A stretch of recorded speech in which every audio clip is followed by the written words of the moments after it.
नमस्कार दर्शक बंधु मुमिता लक्ष्मी हाणी शाला चैनल को आपण मन बहुत बहुत स्वागत। आज आपण मन सहित शेयर करी इडली ता सहित गोटे टेस्टी डालमा जोटा कम समय रे आपण बनै कि पूरी हो कि परोटा रुटी सहित भी खाई परिवे। आज आम जो इडली बनैबा बिरी चाउल रे बनैबानी, आज आम नड़िया चाउल इडली बनैबा। आपण मैंने सब बेले बिरी चाउल तो इडली बनै खाई थे कि थे बनै देखिए ये नड़िया इडली बहुत टेस्ट लगे, बहुत नरम हुए, बहुत बढ़िया लगे। तो ता सहित ये डालमा रेसिपी शेयर करी जोटा कम समय रे आप बनै पारे आ बहुत टेस्ट लगुला ये डालमा खाइबा को आ पूरा सिंपल मसला देके बनैबा। तो आज आपण मन सहित इडली डालमा रेसिपी शेयर करी। तो वीडियोटा को पूरा देखिए, जदि भल लगे वीडियो गोटे लाइक और कमेंट शेयर करियो जमर भूलिबे नहीं। चैनल जदि नुआ थे प्लीज सब्सक्राइब करदेवे, पाखे थिबा छोट बेल आइकन रे प्रेस करिवे जद्वारा पठाउथिबा नुआ नुआ वीडियो नोटिफिकेशन पाई जिवे। तो चलो तो देखिनबा आज रेसिपी। तो पिठा करने प्रथम आमको चाउल दरकार। तो चाउल को मुझे देखिए राति सारा बतुरी देती। तो ये मुझे पिठा चाउल नहीं, चाउल देखिए बहुत बढ़िया भाव बतुरी जाइए। चाउल बतुरी बहुत बढ़िया भाव दरकार। तो ये चाउल को धोईकी भल भाव बतुरी देती। ता छड़ा ये आम नड़िया पिठा करवा जहाँकि नड़िया इडली करिया। तो गोटे नड़ियार सब करके नहीं। तो प्रथम आम चाउल को धोई आनिबा। चाउल धोई आनी पानी टिकार देती। गोटे ग्राइंडर जार प्रथम आम चाउल देदेबा। तो यही कप रे मापिकी गोटे कप मुझे चाउल नहीं। तो कप हो गिना हो गोटे जिनस मापिकी नहीं जी चाउल। तो चाउल दे सारापर ये नड़िया जो आम करके दे सबुजाक नड़िया दे सारापर अल्प टिके पानी देकी या चिकण करके बाटी आनिबा। पूरा चिकण करके बाटे, खद खदड़िया रखिए। तो यहाँ देखिए मैं पिठौटा बाटी आनी देखिए केते चिकण हो जाइए। जमती आम चितऊ पिठा बाटर हो से भाई बाटे। तो ये बैटर को गोटे बाउल को ये काढ़ी देती। सबुजाक बैटर को गोटे बाउल को काढ़ी सारापर अल्प टिके पानी दे देती। ग्राइंडर धोईकी पानी देकी भल भाव फेंटी नबा। जिते बढ़िया भाव फेंटिबे आम पिठा से बढ़िया हम। तो ये मुझे बिरी देनी, खाली नड़िया आ चाउल ही आम इडली पिठाटा करिया। बहुत टेस्ट लगे नड़िया चाउल इडली पिठा। तो ये देखिए भल भाव फेंटी सारापर घोर छाड़ीदबा किसी समय बैटर टिके फुलिया से चाहतु डालमा गोटे बन नबा इडली का।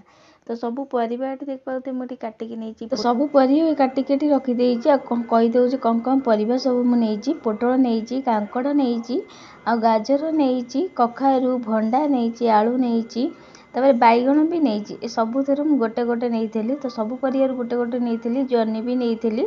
तो सबू परिया देखिए तो चोपा छड़ी काटिकी पानी रे पकईकी रखीदे। तो परिया भितर मुझे सब परिवा नहीं। तो आप चाहिए आउ किसी परिवा भी दे पारती कि परिवार कम बेसी भी करें। तो सब परिवा देखिए तो काटिकी रखीदे। आठी मुझे डालमा करी से काटी बड़ बड़ करके आपण आठू छोट भी करें। तापर देखिए बोट डाली मुझे आगुरी बतुरे रखीदे। तो चा कप रे गोटे कप बोट डाली नहीं, बोट डाली आगुरी ही बतुरी देती। बोट डाली देखिए बहुत बढ़िया भाव बतुरी सारी। तो गैस आगुरी ये कड़े बसई देती। सब परिवा धोईकी नहीं आसी छाणिकी सबुजाक परिवा ये देखिए बोट डाली मुझे दे अदा रसुण को छेचिकी नहीं दे दूँगी। तापर पियाज गोटे मीडियम साइज काटिकी नहीं भी दे दूँगी। दीटा टमाटर दे दूँगी। ये सब जिन दे सारापर पानी ये देकी हलदी लुण ये स्वाद अनुसार दे दूँगी। हाफ चामच हलदी हाफ चामच लुण देकी भल भाव मिसेकी आम छाड़ीदे सीझापी का भल भाव सीझापी छाड़ीदे। तो आपी गोटे मसला आम या चलतु। तो डालमा सीझा जाए मसला तैयारी करनबा। तो से गैस आगुरी कड़े बसई देती। हाफ चामच जीरा नहीं, हाफ चामच गोटा धनिया, खंडे तेजपत्र, खंडे डालचीनी नहीं, गोटे सुखिला लंका आ पान मधुरी हाफ चामच नहीं। ये सब मसला को टिके गरम करनबा। तेजपत्र भल भाव छिड़ेकी देदेबा। तो ये आप देखिए सिंपल मसला मुझे नहीं। तो सब मसला को टिके गरम माने उषुम करनबा, भाजबे नहीं बेसी, टिके उषुम करनबा। तापर ये मुझे दे दूँगी भाजी सारापर शेष को ये दे दूँगी मेथी पत्र। मेथी पत्र निश्चिंत देवे, बहुत टेस्ट लगे। तो ये सब जिनस को भाजीदे। तो सब जिन भाजीला मेथी पत्र देकी टिके ना भाजी सारापर ठंडा पवाक छाड़ीदे। थाली काढ़ी ठंडा हो जाए देखिए एवं आम गोटे ग्राइंडर जाइए ग्राइंडर कर चिकन करके ग्राइंडर कर। तो ये गोटे शुखिला लंका देती। अधिका जी राग खाती अधिका लंका ये पारती। तो सब मसला को देखिए देकी ग्राइंडर कर चिकन करी। तो ये आम डालमा का मसला रेडी होगा। ये मसला को आप स्टोर करके भी रखिपारती, जहाँकि मुझे कम कर अधिका करके भी बहुत दिन जाए स्टोर करके रखिपारती। तो मसला तो रेडी होगा एवं साइड करवा चलते हम बैटर को देखीदे। तो बैटर देखिए आगठू केते बढ़िया भाव फुली जाइए बहुत बढ़िया भाव ये फुली देखिए आगठू आउर भी काठुआ हो सारी भल भाव टिके नाक मिसई नवा मिसई सारापर स्वाद अनुसार खाली लुण ये देदे लुण देकी भल भाव आउ टे फेंटी नवा बैटर को आप देखिए केते बढ़िया भाव फुली जिते बढ़िया भाव फुल से बढ़िया हम आम इडलीटा। तो ये आप देखिए यहाँ रेडी हो सारी बैटरटा। तो ये आपको साइड करवा इडली छाँच मोड्रे तेल दे देइछि। तो सबू जाक इडली छाँच मोड्रे भल भाव तेल ये मारी देइछि देखिए एवं आम एथे बैटर देदेबा। तो यहाँ ये रेडी हो सारापर तो ये आम इडली छाँच मोड रेडी हो सारी एवं आम एथे बैटर देदेबा गोटे गोटे चामच भरिकी ये देखिए सब इडली छाँच मोड्रे मुझे बैटर दे सारी इडली सीझा रेडी हो सारी आगुरी गैस में पानी बसई देती इडली छाँचे पानी ये बहुत बढ़िया भाव फुटी सारी एवं आम इडली छाँच मोड़ को रखीदे रखी सारापर एवं इडली की सीझा छाड़ीदे भल भाव। तो किसी समय पर काढ़ी देखा आप देखिए इडली केते बढ़िया भाव फुली बहुत बढ़िया भाव हो सारी जदि आप हाथ में एमती मारिक देखिए जमारू हाथ लगुनि तो जानवे इडली हो सारी आदि एमती जापारना मझे गोटे छुरी पूरे देखिए जदि छुरी किसी लगुनि ताल जानवे इडली बहुत बढ़िया भाव हो सारी जदि लगुच आउ कि समय छाड़ीदेवे सीझापाईका। तो ये आपको काढ़ीदे ठंडा है सब इडली को काढ़े। तो यहीपरि बाकी इडली के भी यहीपरि करके रेडी कर नबा।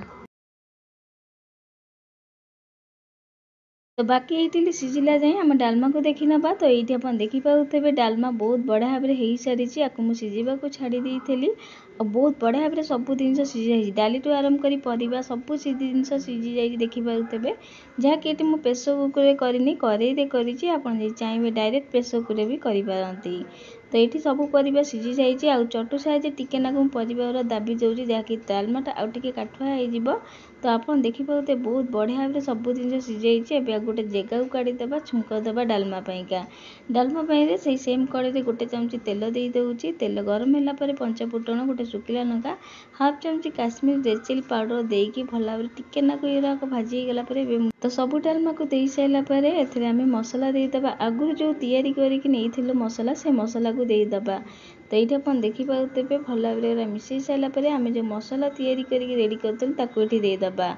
तो मसला रे आप गुजराती भी दे पारती कि मुझे गुजराती दे नी बड़ कि छोट गुजराती भी दे पारती कि ये मसला ये डालमा बहुत बढ़िया लगे थे आप एमती मसला देकी डालमा करके देखिए बहुत टेस्ट लगे। तो ये आप देखिए 2 चामच ये मसला दे सारापर भल भाव मिसई सारी एवं आपको आम फुटेबा किसी समय छाड़ीदे 5 मिनट पाईका लो फ्लेम रे 5 मिनट जाए फुटेला ये आम रेडी हो सारी टेस्टी डालमा इडली पाईका।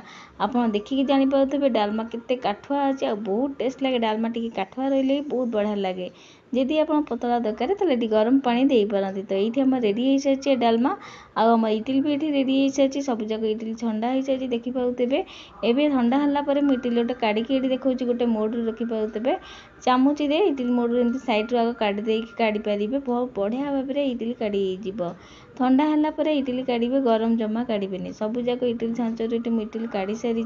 तो ये आप गोटे इडली देखा देखते केते हल्का केते नरम होती मुझे सब इडली काढ़ी सारी आम रेडी हो सारी नड़िया इडली।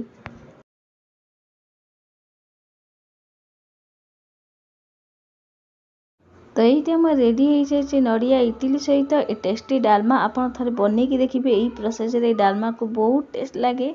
तो आप डालमा तो बहुत प्रकार बनई थे कि थे बनईकी देखिए एमती डालमा बहुत बढ़िया लगे।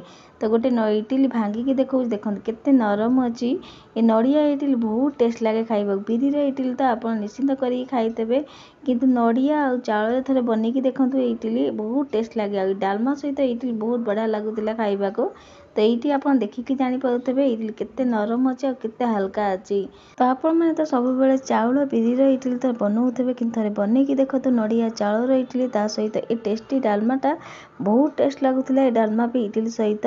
तो आप थे निश्चिंत घरे बनातु यही प्रोसेस ये जलखियाटा को आपण मानकर जलखिया केमती लगिला आपण जलखिया केमिति है मत कमेंट कर जमार भूलें। आशा कर आज रेसिपी आप निश्चिंत भल लगी आदि भल लगी वीडियो बहुत मत सेयार करेंगे। तो आज रोचे जय जगन्नाथ पुणी आसबि गोटे नुआ रेसिपी नहीं। धन्यवाद।